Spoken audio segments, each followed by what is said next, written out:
அமெரிக்கர்களின் கனிவான கவனத்திற்கு விமானம் எண் A319 CJ தங்களை அன்புடன் நெருங்கிக் கொண்டிருக்கிறது. இந்நேரத்துக்கு ஜெலன்ஸ்கி அவர்கள் வந்துட்டார். நான் பதிவு நீங்க கேட்கும்போது வந்திருப்பார். ஓகேங்களா? ஆனா, எந்த அளவுக்கு பாருங்க அப்படியே அலறிட்டு இருக்காங்க. அமெரிக்கா வந்து பார்த்தீங்கன்னா, திருவிழா கோலம் போல இருக்குமா அப்படிங்கிறது போல இருக்கு. ஏன்னா, இந்த வானிலை அறிக்கையில நீங்க பார்த்தீங்கன்னா பேசுவாங்க இல்லையா? அதுபோல பேசிட்டு இருக்கிறாங்க. புயல் மையம் கொண்டிருக்கிறது. புயல் நெருங்கிக் கொண்டிருக்கிறது. புயல் கரையை கடந்து விட்டது அப்படிங்கிறது போல ரெடியா இருக்கிறாங்க. இப்ப வந்து பார்த்தீங்கன்னா, ஜெலன்ஸ்கி அவர்கள் இந்த கனடாவோட பகுதி இருக்கு இல்லையா? அங்க வரும்போதே நெருங்கிட்டாருங்க. வண்டி வந்துருச்சு, பக்கத்துல வந்துருச்சு அப்படிங்கிறது போல. ஆனா அதுக்கு முன்னாடியே ஸ்டார்மர் அவர்கள் யுகேவோட பிரைம் மினிஸ்டர் நல்லா அடி வாங்கியிருக்கிறாரு ட்ரம்ப் அவர்கள்கிட்ட அப்படிங்கிற மாற்று கருத்துல. அதுவும் பிரஸ் முன்னாடியே அசிங்கப்படுத்துறதுன்னா இப்படிங்களா? அது ஒரு சைடு வந்து சில அனலிஸ்ட்க்கு சந்தோஷமா இருக்கு. இப்படி ஹிஹிஹின்னு சிரிக்கிறாங்க. ஐயோ! ஏங்க இப்படி பண்றீங்க? மா மன்னர் பரம்பரைன்னு சொன்னீங்களே! அப்புறம் இப்படி ஆயிப்போச்சுன்னு சொல்லி நம்ம ஒரு விளையாட்டுக்கு சொன்னோம். அது உண்மையாலுமே நடந்து போச்சே! அப்படிங்கிறது போல இருக்கு. என்னப்பா ஆச்சு அப்படின்னு கேட்டீங்கன்னா, நேத்தைக்கு அந்த வீடியோலாம் பார்த்திருப்பீங்க. சைடுல லோட் ஆயிருக்கும். பத்திரிக்கையாளர் வந்து பார்த்தீங்கன்னா கேட்டுருக்காங்க. ட்ரம்ப் அவர்கள்ட்ட இது போல டாரிஃப் இது போல பல விஷயங்கள்லாம் கேட்டதுக்கு அப்புறமா, யுகேவோட பிரைம் மினிஸ்டர் கிட்ட வந்து பண்ண ஒருத்தரே தான் ஒரு கேள்வி தொடர்ந்து கேட்டிருப்பாரு. இது போல கனடாவ புடிச்சுக்குவேன், அது பண்ணுவேன், இது பண்ணுவேன்னாங்க. நீங்க உங்களோட அரசர்கிட்ட சொன்னீங்களா? அவரு ஏதாவது கவலை தெரிவிச்சாரா? அப்படின்னு போல கேட்க வரும்போது, ட்ரம்ப் அவர்கள் மொத கொஸ்டின் என்ன கேட்டீங்கன்னா பதில் சொல்றேன்னு தெளிவா பேசினாரு. இந்த டாரிஃப் பத்திலாம் பேசினாரு. அதெல்லாம் ஒரு பிம்பம்ங்க. அதெல்லாம் ஒண்ணும் ஆகாது. டாரிஃப் போட்டாலாம் நம்ம ஒண்ணும் பெரிய பிரச்சனையில உண்டாயிர மாட்டோம். மக்கள் தானே டாக்ஸ் வரி கட்டப் போறாங்க. இதனால சீனாக்கு என்ன ஆகப் போகுது அப்படின்னு கேட்டீங்கன்னா, உள்நாட்டுல இருக்கக்கூடிய புரொடக்ஷன் ஃபெசிலிட்டி அதிகரிக்கும். அமெரிக்கால வந்து பாத்தீங்கன்னா, இண்டஸ்ட்ரியல் ஃபெசிலிட்டி அதிகரிக்குது. என்னோட இது நான் சொல்ல வரேன். சீனாக்கு வந்து பாத்தீங்கன்னா, இண்டஸ்ட்ரியல் வந்து பாத்தீங்கன்னா கம்மியாக ஆரம்பிக்கும். ஏன்னா, அங்க வந்து புரொடக்ஷன் எதுக்கு அதிகமாகுது? தேவை இருந்தா தானே அதிகமாகும். இங்க தேவையில்ல, வாங்குறதுக்கு ஆளுங்க இல்லன்னா ஆட்டோமேட்டிக்கா அங்க புரொடக்ஷன் கம்மியாக ஆரம்பிச்சுரும்ல. சோ அதுக்கு தான் இங்க வந்து பிளான் பண்ணிட்டு இருக்காங்க. இந்த டாரிஃப்லாம் நடந்துகிட்டு இருக்கு.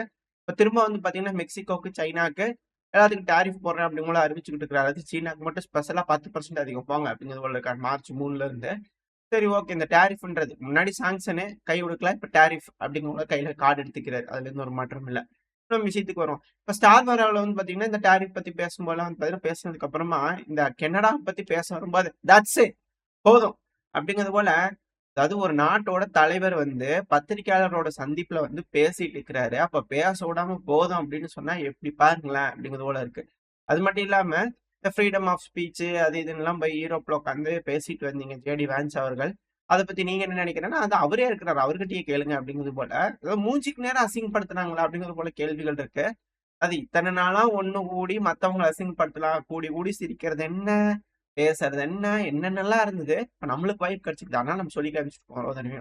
இப்ப வந்து பாத்தீங்கன்னா, அது பேக்ல வந்து பாத்தீங்கன்னா, திரும்பி அப்படியே பேக் ஃபயரா இப்ப ஃபயர் ஆயிட்டு இருக்காங்க அப்படிங்கிறதுல மாற்று கருத்து இல்ல.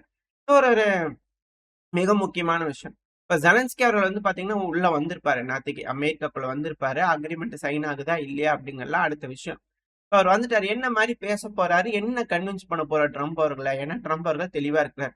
யுகேவா இருந்தாலும் சரி, யாரா இருந்தாலும் சரி, நான் வந்து யாருக்கு எந்த ஒரு சப்போர்ட்டும் தரமாட்டேன். அதாவது உக்ரைன்குள்ள சண்டைய புடிச்சுக்கிறீங்கன்னா, அது உக்ரைன்ல நீங்க தான் புடிச்சுக்கணும். நான் எந்த ஒரு ஆதரவும் தரமாட்டேன் அப்படிங்கிற சொல்லிட்டாங்க. எந்த ஒரு சப்போர்ட்டும் தர மாட்டேன்னு சொல்லிட்டாங்க. அப்போ இதுல ஒரு கேள்வி வருது. சேட்டலைட் சப்போர்ட், இந்த ஸ்டார்லிங்க் சப்போர்ட் இதெல்லாம் வந்து உக்ரைனுக்கு தராம விட்டுருவீங்களா? அப்படிங்கிற ஒரு கேள்விகள்லாம் இருக்கு. ஏன்னா, இதுக்கப்புறம் வந்து யூரோப்பியன் யூனியன் வந்து எடுத்து என்கேஜ் பண்ணலாம் அப்படிங்கிற யோசிக்கிறாங்க போல தெரியுது. இப்ப என்கரேஜ் பண்ணணும்னு நினைக்கிறாங்க அப்படின்னா, ஏதோ ஒரு ஆதரவு அமெரிக்கா குடுக்கணும்னு நினைக்கிறாங்க. ஆனா அமெரிக்கா வந்து தெளிவா இருக்காங்க. இல்ல எங்களால தர முடியாது. நீங்க தான் உங்கள பார்த்துக்கணும். உக்ரைன்குள்ள இருக்க படைகளுக்கு அதெல்லாம் யூகேவே டேக் கேர் பண்ணிக்குவாங்க அப்படிங்கிற ட்ரம்ப் அவர்கள் தரப்பு ஸ்டேட்மெண்ட் வந்துருச்சு. இது எப்படி ஆளுக்கு போய் கன்வின்ஸ் பண்ணாங்க ஒருத்தரா போய் ட்ரம்ப் அவர்கள்ட்ட. இப்ப ஜெலன்ஸ்கி அவர்களும் போய் என்ன பேசி கன்வின்ஸ் பண்ண போறாரு? நடக்காது அப்படிங்கிற பல அனலிஸ்ட் வந்து கருத்துக்கள் இருக்கு. காரணம் என்னன்னா, இப்போ மார்க்கோ ரூபியோ அவர்கள் தெளிவா சொல்லியிருக்கிறாரு. இந்த பிரஸ் மீட்ல வந்து பாத்தீங்கன்னா, அவர் சும்மா இந்த இன்டர்வியூ மாரி வைப்பாங்களா, சோ அதுல வந்து தெளிவா சொல்லியிருக்கிறாரு. அதாவது சைனாவும், ரஷ்யாவும் வந்து பாத்தீங்கன்னா, உறவு கொண்டிருக்காங்க. அத அப்படியே பீல் எடுக்கணும். அப்படியே பிச்சு எடுக்க வேண்டிய கட்டாயத்துல இருக்கோம். இப்ப நம்ம வந்து பாத்தீங்கன்னா, எதிரா இருக்கும்போது, அவங்க 2 பேரும் ரொம்ப இணைஞ்சு செயல்படும்போது, இரு நாடுகளும் நியூக்ளியர் சூப்பர் பவர்ஸ் இருக்காங்க. 2 நாடுகள் இருக்காங்க. இப்ப அவங்க வந்து பாத்தீங்கன்னா, நம்ம தனியா எடுத்து நின்னு சண்டை பிடிக்கிற மாரியான கட்டாயத்துக்கு தள்ளப்பட்டுருவோம். அது வந்து சிக்கலாயிரும். அது சரி வராது. சோ அதனால, நம்ம வந்து பாத்தீங்கன்னா, ரஷ்யா வந்து சைனா கிட்ட இருந்து கொஞ்சம் எடுக்கணும் அப்படிங்கிற சொல்றாங்க. இப்போ மீட்டிங் அப்டின்னாலே எப்படி பாருங்களேன், அலைன் ஆயிருக்கு இந்த டைம்ல மீட்டிங்ஸ் மட்டும். ஒர்சல்லா ஒண்டர்லா அவர்கள் யூரோப்பியன் யூனியன் சொல்லவே வேணாம், இவங்களுக்கு பெருமளவுல எல்லாத்துக்கும் தெரியும். நம்ம சேனல்ல பதிவு பார்க்குறவங்களுக்கு ஒர்சல்லா ஒண்டர்லா அவர்கள் வந்து பாத்தீங்கன்னா நம்ம நாட்டுக்கு வந்திருக்காங்க. கையெல்லாம் ஆயிருக்குது, நீங்க பாத்துங்க, ஏதாவது ஆயிருப்போது, கொஞ்சம் தள்ளியா டிஸ்டன்ஸ் மெயின்டைன் பண்ணுங்க, அதான் நல்லது அப்படிங்கிறது போல எல்லா தரப்புல இருந்து கருத்துக்கள்லாம் இருக்கும்லங்க. சரிதானே?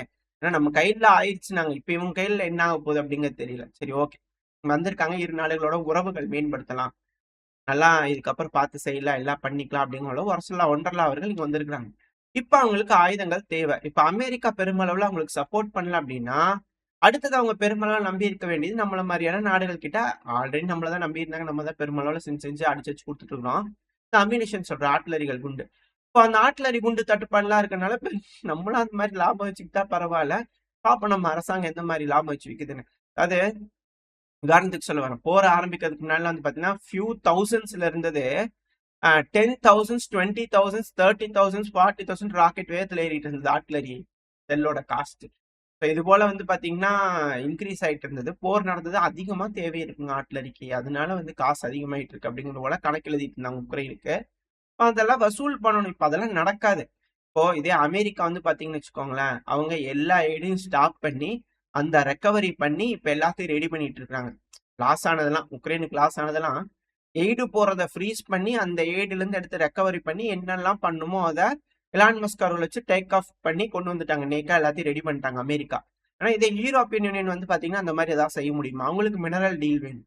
ஏன்னா இப்போ உதாரணத்துக்கு சொல்ல வரேன், ஏன்னா பல அனலிஸ்டர் வந்து உளவு தகவல்கள் இது போல விஷயங்கள்லாம் வர்றது என்னன்னா, ரஷ்யா ஒரு ஃபுல் ஸ்கேல் இன்வேஷன் நடக்க போகுது. ஸோ நடந்து உள்ள வந்து உக்ரைனோட கேபிட்டலான கீவை அவங்க கட்டுப்பாட்டுக்குள்ள எடுப்பாங்க. எடுத்ததுக்கு அப்புறமா விக்டர் யானுகோவிச் அவர்கள் வந்து பாத்தீங்கன்னா அங்க டெம்பரவரி அரசாங்கமா உட்கார வைப்பாங்க. அது எப்படிப்பா சாத்தியம்? உக்ரைன்ல அது போல சட்டம் இருக்கா அப்படின்னு கேட்டீங்கன்னா, மக்களால தேர்ந்தெடுக்கப்பட்ட ஒரு அதிபர்னா அது விக்டர் யானுகோவிச் அவர்கள். அவர் பதவி விலக கிடையாது. அவரோட பதவி காலம் முடியறதுக்கு முன்னாடியே அவரை வந்து பாத்தீங்கன்னா புடுங்கி எரிஞ்சிட்டாங்க. அதாவது மெய்டான் மூவ்மெண்ட் அதெல்லாம் வந்து உக்ரைனோட கான்ஸ்டியூஷன்ல கிடையாது. இது போல விஷயங்கள்னால விக்டர் யானுகோவிச் அவர்கள் என்ன செஞ்சிருந்தாருன்னா, கோர்ட்ல கேஸ் போட்டிருந்தாரு. நான் தான் உண்மையான அதிபரு, இவங்க எல்லாம் ஆட்சி கவிழ்ப்பு செஞ்சிருக்கிறாங்க, செஞ்சு என்னைய அதாவது துரோகம் பண்ணி என்னை வெளியே அனுப்பிட்டாங்க, கோர்ட்டே நியாயம் கொடுங்க அப்படிங்கிறது போல அவர் தரப்பு வந்து கோர்ட்ல கேஸ் போட்டிருந்தார். அந்த கேஸ் வந்து பாத்தீங்கன்னா எடுத்ததுனாலதான் சுப்ரீம் கோர்ட் ஜட்ஜு பிடிச்சி ஜெயில போட்டார். ஐயோ இப்படி ஆயிப்போச்சுன்னு சொல்லிட்டு கான்ஸ்டியூஷனல் கோர்ட்டோட ஜட்ஜு தெரிச்சு ஓடி போயிட்டார். எந்த நாட்டுல போயிருக்கிறாருன்னு தெரியல. இப்போ கணக்குக்கு விக்டர் யானுகோவிச் அவர்கள் கோர்ட்ல போய் கேஸ் போடுவாரு. ஸோ கோர்ட்ல கேஸ் வந்து தீர்ப்பு அவருக்கு ஃபேவரா வந்துதான் ஆகும். வேற வழியில கீழே பிடிச்சிட்டாங்கன்னா வந்துடும். ஸோ ஒரு வேலை வந்துச்சு அப்படின்னா திரும்பி ஒரு இன்டர்ம் கவர்மெண்ட் வந்து பாத்தீங்கன்னா அவர் உட்காந்து பண்ணி அதுக்கப்புறம் அவர் ஒரு எலெக்ஷனை கொண்டு வந்து அதுக்கப்புறம் போடக்கூடிய அக்ரிமெண்ட்ஸ் எல்லாம் செல்லுமா செல்லாதா அப்படிங்கலாம் அவர் கொண்டு இது போல ஒரு விஷயம் நடந்துடக்கூடாதுன்றதுக்காக யூரோப்பியன் யூனியன் நம்ம ட்ரூப்ஸ் அனுப்பலாம், சண்டை பிடிக்க அனுப்பலாம் அப்படிங்கிறது போல அவங்க தரப்பு வந்து யோசிச்சிருக்காங்க. அது ஃபுல் ஃபிளெஜ்டா உக்ரைன்லயே ஆள் பிடிக்கிற வண்டி பெருமளவுல செஞ்சுட்டு இருக்காங்க, பிடிச்சிட்டு இருக்காங்க. ஆனா இந்த ஒரு மாற்றம் இல்லை. அதாவது இதுக்கு அப்புறமும் ஒரு வருஷம் 2 வருஷம் தொடர்ந்து என்கேஜ் ஆகிறதுக்கான வேலைகள் யூரோப்பியன் யூனியன் கண்டிப்பா ட்ரை பண்ணுவாங்க அப்படிங்கிறது போல சொல்லப்பட்டு வருது. அதாவது நம்ம முதல்ல இருந்து சொல்லிட்டு இருக்கிறது இதுதான். அமெரிக்கா என்டையரா டீகப்பிள் ஆயிட்டு யூரோப் மட்டும் கப்புள் ஆவாங்க. இதுக்கு மேல ரஷ்யா வண்டை கொடுக்கறதுக்கு நம்ம பல தடவை சொன்னதான். காரணம் என்னன்னா அமெரிக்கா வந்து பாத்தீங்கன்னா சீனாவை பார்க்க வேண்டிய கட்டாயத்துல இருக்கிறாங்க. ஏன்னா ரஷ்ய அதிபர் அதாவது அமெரிக்கா போடக்கூடிய எல்லா பாலுக்கும் நேரா வந்து பாத்தீங்கன்னா ரஷ்யாவும் சைனாவும் அவங்க ஏத்த மாதிரி வந்து பாத்தீங்கன்னா அந்த பாலை விளையாடிட்டு இருக்காங்க. ரஷ்யா 6 அடிக்கிறாங்க, சீனா வந்து பாத்தீங்கன்னா அந்த பாலை விட்டுறாங்க, வேணுங்கிற பால் மட்டும் என்கேஜ் பண்றாங்க. காரணம் என்னன்னா ட்ரம்ப் அவர்கள் என்ன சொன்னாரு, டிஃபென்ஸ் பட்ஜெட் 50% கம்மி பண்ணிக்கலாம் அப்படிங்கும்போது புட்டினா நான் ரெடி பண்ணிக்கலாம், ஒன்றும் பிரச்சனை இல்லை அப்படிங்கிறாரு. சைனா தூக்கிச்சு கிழிச்சு குப்பையில ஓடுங்கப்பா, நீங்களா எல்லாம் செஞ்சு பெருசா வச்சுக்குவீங்க, அவங்க வந்தோம்னா என்ன 50% கம்மி வேணுமா, நீங்க பண்ண அதெல்லாம் முடியாது போங்க அப்படிங்கிற சீனா அப்படின்னு சொல்லிட்டாங்க. அதாவது ரஷ்யா என்ன சொல்லிக்கிறாங்க, இங்க பாருங்க நம்மளுக்குள்ள ஒப்பந்தம் போடுங்க, அவங்க வராங்களா இல்லையா அது அப்புறம் பாத்துக்கலாம், எதுக்குங்க எங்களையும் அவங்களையும் சேர்த்து சேர்த்து போட்டுக்கிறீங்க, நம்ம 2 பேரும் ஒப்பந்தம் போடுறோம், நீங்களும் 50 கம்மி பண்ணுங்க, நானும் 50 கம்மி விடுறேன் அப்படிங்கிற ரஷ்யத்தை வந்து கேட்டுருக்காங்க. அத அமெரிக்கா கம்மி பண்ணுவாங்க, யூரோப்பியன் யூனியன் பட்ஜெட் இன்க்ரீஸ் பண்ணுவாங்க, அப்ப சைனாவும் பட்ஜெட் இன்க்ரீஸ் பண்ணுவாங்கல்ல அப்படிங்கிற கேள்விகள் வருது. அவங்க ப்ரிப்பேர் ஆகுறாங்க. உங்களுக்கு அந்த காயின் நியூஸ் எல்லாம் உங்களுக்கு தெரிஞ்சிருக்கும்னு நினைக்கிறேன். அமெரிக்கா வந்து இவங்க 2 பேர்த்தையும் ஒன்னா சேர்த்து வைக்கணும்னு பாக்குறாங்க. ஆனா அது நடக்க மாட்டேங்குது, அவங்களாம் தனித்தனிப்பா அப்படிங்கிற போல இருக்காங்க. இப்போ மீட்டிங் நான் சொல்ல வரேன். இப்போ வர்சல்லா ஒண்டர்லா அவர்கள் வந்து பாத்தீங்கன்னா நேரா இந்தியாவுக்கு வந்திருக்காங்க. அவங்க சில இரு உறவு யூரோப்புக்கும் இந்தியாவுக்கும் உள்ள உறவை மேம்படுத்துறதுக்காக வந்திருக்காங்க. பல நாடுகளோட ஒப்பந்தம் போறதுக்கு, மற்றபடி ஆயுத உதவிகள் எல்லாமே கேட்கறதுக்காக வந்திருக்காங்க. ரஷ்யாக்கு எகெயின்ஸ்டா சாங்ஷனுக்கு வந்து பாத்தீங்கன்னா உதவுங்க அப்படிங்கிறதெல்லாம் கேட்டிருக்காங்க. ஸோ இது போல விஷயங்கள்லாம் நடக்குதா? இப்ப அதே நேரத்துல வந்து பாத்தீங்கன்னா, ஜெலன்ஸ்கி அவர்கள் அமெரிக்காவுக்கு போயிருக்காரு. எதுக்கு அப்படிங்கிறது எல்லாத்துக்குமே தெரியும். சாரமரங்களும் அங்க இருக்கிறார். அமெரிக்கா போயிருக்கா, பேசிக்கிறார், அசிங்கப்பட்டு வந்துக்கிறார். அதுல எந்த ஒரு மாற்றமும் இல்ல. இப்ப இதே நேரத்துல டர்கி ஷோய்கு அவர்கள் இருக்கிறார் இல்லையா? அவரு நேரா சைனாக்கு போயிருக்கிறார். ஜின்பிங் அவர்கள பார்த்து பேசுறதுக்காக போயிருக்காரு. மீட்டிங் உங்களுக்கு தெரியுதுன்னு நெனைக்கிறேன். எந்த அளவுக்கு வந்து பார்த்தீங்கன்னா, எல்லா மூவ்மெண்ட்ஸ் நடந்துட்டு இருக்குன்னு சொல்லிட்டு ஃபாஸ்ட் ஃபாஸ்ட்டா. இப்ப அவங்க 2 பேரும் இரு நாடுகளோட உறவுகள பத்தி பேசிட்டு இருக்காங்க. என்ன உறவுகள் மேம்படுத்துறதுக்கு பேசுவாங்கன்னு எல்லாத்துக்குமே தெரியும். பட் இருந்தாலும், எப்படி வந்து அலைன் ஆயிட்டு இருக்கு பாருங்களேன். அதாவது எந்த அளவுக்கு வேகமா யார் யார் எப்படி எப்படி பேசிக்கிட்டு இருக்காங்க அப்படிங்கிறது. இதே நேரத்துல இன்னொன்னு, ரஷ்ய அதிபரான விளாடிமிர் புட்டின் அவர்கள் வந்து நார்த் கொரியாவோட ஒர்க்கர் பார்ட்டி லீடர் வந்து பார்த்தீங்கன்னா, மீட் பண்ணி பேசிட்டு இருக்காங்க. இது எல்லாமே வந்து பார்த்தீங்கன்னா, ஒரு கோல்டு வாரோட ஹாட் ஃபேஸ் முடிஞ்சு, கோல்டு ஃபேஸுக்கான ஒரு தொடக்கம். அணி சேர ஆரம்பிச்சுட்டாங்க அப்படிங்கிறது இதுல இருக்கக்கூடிய விஷயம். அமெரிக்கா வந்து பாத்தீங்கன்னா, இப்ப ஈரோப் கிட்ட இருந்து டீகப்பிள் ஆகி வந்து, இதுக்கப்புறம் அவங்க என்கேஜ் பண்ண போறாங்க தனியா. ஸோ வெயிட் பண்ணி பார்ப்போம். அவங்க எப்படி என்கேஜ் பண்றாங்க? அவங்களோட அப்ரோச்சஸ்லாம் எப்படி இருக்கு? என்ன ஏதுன்னு. 2வது இஸ்ரேலோட பிரச்சனையும் முடிக்கணும்னு நினைக்கிறாங்களா? இல்ல என்ன ஏதுன்னு தெரியல. மேக்ஸிமம் பிரஷர்னாங்க. வெறும் பேச்சு தானா? இல்ல ஆயுதங்கள்லாம் குடுத்தாச்சுப்பா, இதுக்கு மேல நீ தான் பாத்துக்கணும் அப்படிங்கிற முடிவுகள் இஸ்ரேல் கிட்டயே குடுத்துட்டு ஒதுங்கி நின்னு வேடி பாக்குறேன்னு சொன்னான்ல. ஸோ அது போல பாக்க போறாரா? என்ன ஏதுன்னு தெரியல. ஏன்னா, இப்ப யுஎன்ல வந்து பாத்தீங்கன்னா, ஒரு ஹோஸ்டேஜ் இந்த நெத்தன்யாஹு அவர்கள் இருக்காங்க இல்லையா? அதாவது இஸ்ரேல் வந்து ஏர் ரைடு பண்ணும்போது ஹமாஸ் புடிச்சிட்டு போன ஹோஸ்டேஜ், அவங்க கண்ணு முன்னாடியே அவங்களோட கூட சக நபர் புடிச்சிட்டு இருந்திருப்பாங்கல்ல இஸ்ரேல்ல இருந்து. ஸோ அவங்க வந்து இறந்துட்டாங்க. இஸ்ரேலோட ஏர் ஸ்ட்ரைக் நடந்ததுனால தான் இறந்துட்டாங்க அப்படிங்கிறது போலலாம் யுஎன்ல வந்து பாத்தீங்கன்னா ஸ்பீச் இருக்கு. இது பயங்கரமா ட்ரெண்டிங் ஆயிட்டு இருக்கு. இது வந்து எகெயின்ஸ்டா இஸ்ரேலுக்கு எகெயின்ஸ்டாவே வந்துகிட்டு இருக்கு. 2வது பிரான்ஸ் தரப்புல இருந்து வந்து பேசிக்கிறாங்க. பாருங்க என்ன பேச்சு பேசுனீங்க? லெபனான்ல இருந்து பின்வாங்கிக்கிறேன் அப்படின்னு சொன்னீங்களே. இப்ப என்ன 5 பாயிண்ட்ல இருந்துட்டேன் அப்படிங்கிற பேசுனீங்க. எல்லா பாயிண்ட்ல இருந்து பின்வாங்கிக்கிறது தானேங்க பேச்சு. இது என்னங்க சீஸ்ஃபயர்ன்னு ஒண்ணு போட்டு அப்புறம் அது நடைமுறைப்படுத்தலைன்னா எப்படிங்க? அப்படிங்கிறதெல்லாம் அவங்க தப்புன்னு கேட்டுக்கிறாங்க. இந்த இடத்துலயும் வந்து பாத்தீங்கன்னா, கொஞ்சம் அமைதி வர மாரி தெரியுது. ஏன்னா இப்போதைக்கு யாருமே என்கேஜ் அதுக்கு விருப்பம் இல்ல. ஆனா இப்ப இந்த ரஷ்யா, உக்ரைன் பிரச்சனை என்ன ஆகப் போகுது அப்படிங்கிறத எல்லாத்தோட எதிர்பார்ப்பா இருக்கு. இது என்கேஜ் ஆயிருச்சு அப்படின்னா, அந்த ஹாட் ஃபேஸ்ங்கிறது ஹாட் ஃபேஸ் தான் எல்லாத்துக்குமே தெரியுது. அது யாராலயும் எதுவுமே பண்ண முடியாது. ஏன்னா ஒன்ஸ் வந்து ரஷ்யா ஃப்ரீயாக ஆரம்பிச்சுட்டாங்கன்னா, நேரா அவங்க ஈரான பயங்கரமா பில்டு பண்ண ஆரம்பிச்சுருவாங்க. ஏன்னா இப்ப ஈரான் வந்து பாத்தீங்கன்னா, அவங்களோட கட்டமரன் கிளாஸ் வெசல் வந்து பாத்தீங்கன்னா, ட்ரில்லுல வந்து பாத்தீங்கன்னா பயன்படுத்திக்கிறாங்க. ஈரானோட ஹேடியர் 110 வெசல் வந்து பாத்தீங்கன்னா, இப்போ ட்ரில் பண்ணி சோதனை பண்ணி பார்த்தா சக்சஸ்ஃபுல்லா பண்ணியிருக்காங்க. இதுல 2 KH-31 ரக ஆன்டி ஷிப் மிசைல் வந்து பாத்தீங்கன்னா பொருத்திக்கலாம் அப்படின்னு சொல்றாங்க. இது இனிஷியலா ஒரு ஒரு ஃபேஸ் தான். இதுல இன்னும் பல வகையான மாடிஃபிகேஷன் போகும். இப்ப எப்படி உக்ரைனோட பேபி ட்ரோன்கள். அந்த ட்ரோன்கள்ல வந்து பாத்தீங்கன்னா, மிஷின் கன்ன வச்சுக்கிற மாரி, அப்புறம் ஏர் டூ ஏர் லான்ச்டு மிசைல்லாம் வந்து பாத்தீங்கன்னா, மாடிஃபை பண்ணி அதுல வச்சுக்கிற மாரி. ஸோ அதே போல இதுலயும் ஏர் லான்ச்டு வெர்ஷன் ஏரியல் டார்கெட்ஸ குறி வைக்கிறதுக்காக லான்ச் பண்ணக்கூடிய மிசைல்கள், அது போல பல வகையான வெரைட்டி ஆஃப் மாடிஃபிகேஷன்ஸ் இந்த வெசல்ல நடந்துகிட்டு இருக்கு அப்படின்னு சொல்லப்பட்டு வருது. 2வது இது போல வெசல் வந்து பாத்தீங்கன்னா, ஒரு ஒரு பெரிய பெரிய கேரியர்ஸ்லாம் வருது அப்படின்னா, அத தாக்குறதுக்காக கூட இந்த வெசல வந்து ஒரு சூசைட் வெசலா கூட மாத்திட்டு இருக்கிறாங்க அப்படிங்கிற போல பல தகவல்கள் வந்திருக்கு. இதுலயே வேரியேஷன் சைஸஸ் இருக்கு. ஏன்னா இந்த கஹர் ஜெட் பார்த்தோம் இல்லையா? அதுல வந்து பாத்தீங்கன்னா, அதுவே சிறுசுன்னு சொல்லிட்டு இருந்தாங்க. அதுலயே சைஸ் வந்து பாத்தீங்கன்னா, டிஃபரெண்ட் டிஃபரெண்ட் சைஸஸ்ல வந்து அந்த ட்ரோன் கேரியர்ல வச்சிருக்காங்க. அதாவது இப்போ உதாரணத்துக்கு சொல்றேன். இந்த கஹர் ஜெட் இனிஷியலா சோதனை பண்ணி பார்த்திருந்தாங்க இல்லையா? Manned jet. ஸோ அது வந்து அதோட சைஸ் 100% எடுத்துக்கிட்டீங்கன்னா, 60%க்கு ஒரு ட்ரோனும், 80%க்கு ஒரு ட்ரோனும், இது போல வேரியேஷன் ஆஃப் சைஸ்ல வந்து பாத்தீங்கன்னா, ட்ரோன்கள வந்து ரெடி பண்ணிக்கிறதா சொல்லியிருக்காங்க.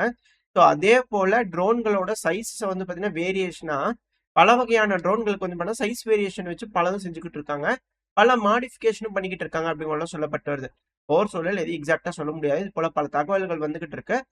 ஈரானும் சும்மா இல்ல. பல ட்ரோன்கள், பல மிசைல்கள் அவங்க புதுசு புதுசா சோதனை பண்ணிட்டு இருக்காங்க. ரோபோட்ஸ்ல இருந்து எல்லாமே.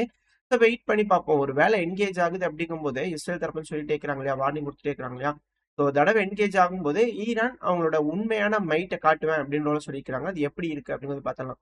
2வது இதே இஸ்ரேலோட பிரைம் மினிஸ்டர் திருப்பி ஒரு மேப்ப போட்டு டென்ஷன் ஆக்கி விட்டுருக்காங்க. இந்த பில்டெல்பியா கார்டுல இருந்து வெளிய வர மாட்டோம் அப்படின்னு சொல்லியிருக்கிறாரு. அது மட்டும் இல்லாம ஏன்னா அங்க உட்காந்து பேச்சுவார்த்தைலாம் நடந்துகிட்டு இருக்கு. திரும்பவும் இஸ்ரேல் தரப்புல இருந்து எஜிப்டுக்கு போய் பேச்சுவார்த்தை நடத்த போறாங்க. ஒருவேளை இந்த காரிடோர்ல இருந்தெல்லாம் போகல அப்படின்னா, ஒருவேளை எஜிப்ட் இதுக்கு ரெஸ்பாண்ட் பண்ண ஆரம்பிப்பாங்களா அப்படின்ற கேள்விகள் வருது. அதுக்கு ஈரானும் சப்போர்ட் பண்ணுவாங்களா அப்படின்ற கேள்விகள்லாம் இருக்கு. என்ன நடக்க போகுதுன்னு தெரியல. மிடில் ஈஸ்ட பொறுத்தவரைக்கும் சிக்கல் தான். அது மட்டும் இல்லாம இஸ்ரேல் இருக்கிறாங்க இல்லையா? இந்த லெபனான்ல இருந்து பின்வாங்கி வந்திருந்தாங்க இல்லையா? தெற்கு பகுதியில அந்த இடத்துல ஏகப்பட்ட உளவு டிவைஸ் வந்து தானே வச்சுட்டு வந்திருக்காங்க அப்படிங்கிறத கண்டுபிடிச்சு அடிக்கடி இமேஜஸ், வீடியோஸ் இது போல விஷயங்கள் வந்துகிட்டு இருக்கு. சரி, ஓகே. மிடில் ஈஸ்ட பொறுத்தவரைக்கும் மிக பெருமளவுல பதட்டம் இருக்கு. ஒரு வேளை இந்த ஈரோப் ரஷ்யா எகெயின்ஸ்டா சண்டை பிடிக்கும்போது கண்டிப்பா மிடில் ஈஸ்டும் பிரச்சனை பெருசாகும் அப்படிங்கிற மாற்று கருத்து இல்ல. இப்போ ஒரு வேளை ஈரோப் எடுத்து என்கேஜ் பண்ணுவாங்களா? இது ஏன் திருப்பி திருப்பி நம்ம சேனல்ல சொல்லிட்டே இருக்கோம். இது ஏன் இது போல யோசிச்சுட்டே இருக்கிற அப்படின்னா, ஒண்ணுமே இல்ல. இப்ப திரும்பவும் யுகேவோட ரிகானிசன்ட் விமானங்கள் இருக்கு இல்லையா? கருங்கடல்ல பறந்துகிட்டு இருக்கு. இது முன்னாடி வந்து பார்த்தீங்கன்னா, பெலோசி அவர்கள் கூப்பிட்டு அமெரிக்காவுக்கு வார்னிங் குடுத்திருந்தாங்க. இப்ப அமெரிக்கா அது போல எதுவும் செய்யறதில்ல. இப்ப யுகே பொறுப்பெடுத்து நடந்ததா சொல்லிக்கிறாங்கல்ல மார்ச் 3. சோ இப்ப பார்த்தீங்களா, பொறுப்பு எந்த அளவுக்கு எடுத்து நடத்திட்டு இருக்கிறாங்கன்னு. அது மட்டும் இல்லாம ட்ரம்ப் அவர்களே சொன்னாரு, யுகேவே எல்லாம் மேனேஜ் பண்ணி பண்ணிக்குவாங்க. அவங்களுக்கே தெரியும். அது போல எல்லாம் ஃபன்னின்னு நெனச்சுட்டு இருக்காங்க. பட் ஆனா, இது போல விஷயங்கள்லாம் அவங்க ஸ்டேட்மெண்ட்ஸ்லாம் பேசினாங்க அப்படின்னா, ஒரு வேளை உண்மையா இருந்துருமோ அப்படின்ற ஒரு யோசனைகளும் இருக்கத்தான் செய்யுது. அதுக்கான வேலைகளும் செஞ்சுக்கிட்டு தான் இருக்கிறாங்க. இப்போ பலரோட அதாவது ஒரு செட் ஆஃப் அனலிஸ்ட் வந்து அது போல கருத்துக்கள் இருக்கு. இன்னும் சில செட் ஆஃப் அனலிஸ்ட் எப்படி இருக்காங்கன்னா, ஆக்சுவலா ஈரோப் வந்து பாத்தீங்கன்னா, ரஷ்யாவை எகெயின்ஸ்டா என்கேஜ் பண்ணுவாங்க. இப்போ ஒரு மேசிவான ஒரு ஸ்கேல் ஆபரேஷன் எடுக்குறாங்க அப்படின்னா, அந்த டைம்ல நியாயப்படுத்தி யூரோப்பியன் ட்ரூப்ஸ உக்ரைனுக்கு அனுப்பி புரொடெக்ட் பண்றதுக்காக அனுப்பும்போது, யுஎஸ் வந்து சப்போர்ட் குடுக்கணும் அப்படிங்கிறதுக்காக நெனைக்கிறாங்க. கண்டிப்பா அவங்க உள்ள போய் தாக்குதல் பண்ண தான் போறாங்க. தடுத்து நிறுத்த போறாங்க. ஏன்னா கீவ் வந்து திருப்பி பிடிச்சிருவாங்க. ஒரு வேளை ஏன்னா பிரான்ஸ் வந்து செக்யூரிட்டி கேரண்டரா இருக்கிறாங்க இல்லையா? சோ அவங்க ட்ரூப்ஸ்லாம் உள்ள போய் சண்டை பிடிக்கிறாங்க அப்படின்னா, தடுத்து நிறுத்தணும் இல்லையா ரஷ்யாவ? தடுத்து நிறுத்தறதுக்காக இவங்க ட்ரூப்ஸ் உள்ள அனுப்பி போய் சண்டை பிடிப்பாங்க. சோ அப்படி பிடிக்கும்போது அமெரிக்கா வந்து சப்போர்ட் பண்ணணும் அப்படிங்கிறத விட இவங்க நினைக்கிறாங்க. அதனால தான் மாறி மாறி போய் ட்ரம்ப் அவர்கள கன்வின்ஸ் பண்ணிட்டு இருக்காங்க. இந்த காரணத்தினால தான் வந்து பாத்தீங்கன்னா, ட்ரம்ப் அவர்கள் உக்ரைன வந்து பாத்தீங்கன்னா, இந்த டீல சைன் போடு அப்படிங்கிறது போல அன்அக்செப்டபிள் டீல வந்து பாத்தீங்கன்னா, உக்ரைனுக்கு வச்சுக்கிட்டு இருக்காங்க அப்படின்ற விஷயங்கள சொல்லிட்டு இருக்காங்க. அது என்ன டீல் அப்படின்னா, எதிர்காலத்துல அதாவது இப்போ அ ஈரோப்லாம் இருக்கிறாங்க இல்லையா? அவங்க போய் பெருமளவுல நிலப்பகுதிகள பிடிச்சு, அது உக்ரைனோட பகுதின்னு சொன்னாலும், அந்த இடத்துல இருக்கக்கூடிய வளங்கள் எல்லாமே அமெரிக்காவுக்கு சொந்தமாயிரும் இல்லையா? சோ அப்படி ஆகும்போது யூரோப்பியன் யூனியனுக்கு எதுவுமே இல்லாம போயிரும். அப்ப எதுக்காக நீங்க போய் சண்டை பிடிக்கிறீங்க? ஏன்னா ட்ரம்ப் அவர்கள் சொன்னார் இல்லையா? இது போல 3ஆம் உலகப் போர் வந்து என்னோட பிரசிடென்சில நடக்க விட மாட்டேன் அப்படின்னு கூட சொன்னார். சோ அத தடுக்கிறதுக்காக தான் உக்ரைனுக்கு இது போல ஒரு டீல அமெரிக்கா வச்சிருக்காங்க. அப்படிங்கிறவங்கலாம் சொல்லிட்டு இருக்காங்க. எந்த செக்யூரிட்டி கேரண்டி எதுவும் தரமாட்டாங்க. நீங்க அடிக்கிறீங்களா? அடிச்சுக்கோங்க. அப்படி அடிச்சுக்கிறீங்க அப்படின்னா, அதுல பாதி எனக்கு குடுக்கணும். அப்படிங்கிறது போல ஒரு டீல குடுக்கறதுக்காக வச்சுக்கிறாரு. ஏன் இந்த டீல வந்து உக்ரைன் கையெழுத்து போட்டே ஆகணும் அப்படின்னு ட்ரம்ப் அவர்கள் நினைக்கிறாருன்னா, ஒண்ணுமே இல்ல. இப்போ உக்ரைன ரீகன்ஸ்ட்ரக்ட் பண்ணி ஆகணும். ரீகன்ஸ்ட்ரக்ட் பண்றதுன்னா, அங்க இருக்கக்கூடிய இன்ஃப்ராஸ்ட்ரக்சர் ஃபெசிலிட்டி, எலக்ட்ரிக்கல் ஃபெசிலிட்டி தான் பண்ணணும். இதுல யூரோப்பியன் செய்ய மாட்டாங்க. அமெரிக்கா தான் செஞ்சாகணும்.